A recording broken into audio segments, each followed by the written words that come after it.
On fait des fautes, mais on se soigne. Tous les jours, un comprimé audio effervescent pour améliorer son français.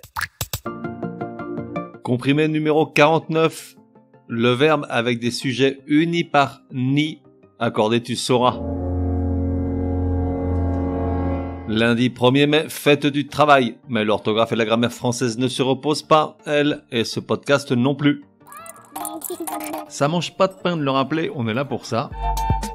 Note bien que lorsqu'on parle du 1er mai et donc de la fête du travail, ce mot-là, travail, s'écrit avec une M majuscule, de même que travailleur au pluriel dans ce même contexte. Journée internationale des travailleurs, T majuscule. Donc il est probable que tu sois en mode relax. Donc tu fais bien. Donc voici un petit comprimé assez fastoche, néanmoins précieux, car il n'est pas rare de voir l'erreur, voire de la commettre. En règle générale, lorsqu'un verbe suit deux ou plusieurs sujets au singulier et uni par ni, il s'accorde au pluriel, c'est assez logique. Exemple, ni Patrick ni Martine ne comprennent ce qu'ils font ensemble. Lorsque l'un des sujets est au singulier et l'autre au pluriel, le verbe s'accorde encore plus logiquement au pluriel. Exemple, ni Martine ni ses parents ne comprennent ce qu'elle fait avec Patrick. Premier cas particulier, lorsque le verbe n'admet logiquement qu'un seul sujet, il s'accorde au singulier. Exemple, ni Patrick ni Martine n'est vraiment responsable de cette situation, ils sont tout simplement incompatibles. Autre cas particulier, lorsque les sujets sont au singulier et que le deuxième est entre virgules, et ce même si les deux sujets peuvent faire l'action du verbe, celui-ci s'accorde au singulier. Exemple, ni Patrick ni ses parents ne peuvent faire changer d'avis Martine.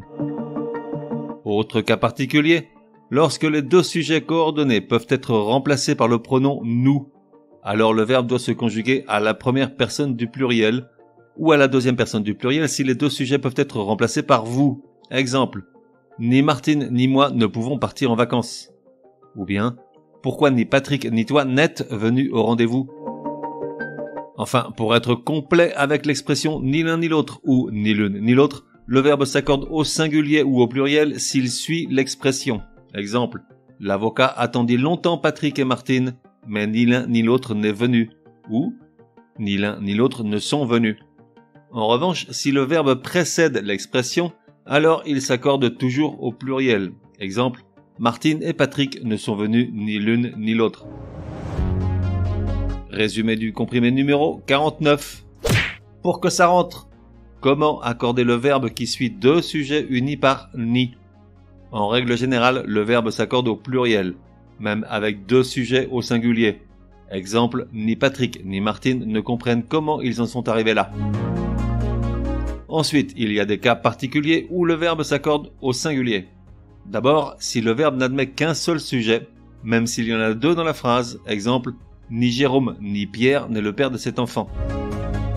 Autre cas, si l'un des sujets est entre virgules, exemple, ni Martine ni ses amis ne peuvent supporter Patrick quand il y a du foot à la télé. Autre cas, lorsque les deux sujets coordonnés peuvent être remplacés par nous ou par vous, alors le verbe doit se conjuguer à la première ou à la seconde personne du pluriel. Exemple, ni Martine ni moi n'aimons les haricots verts.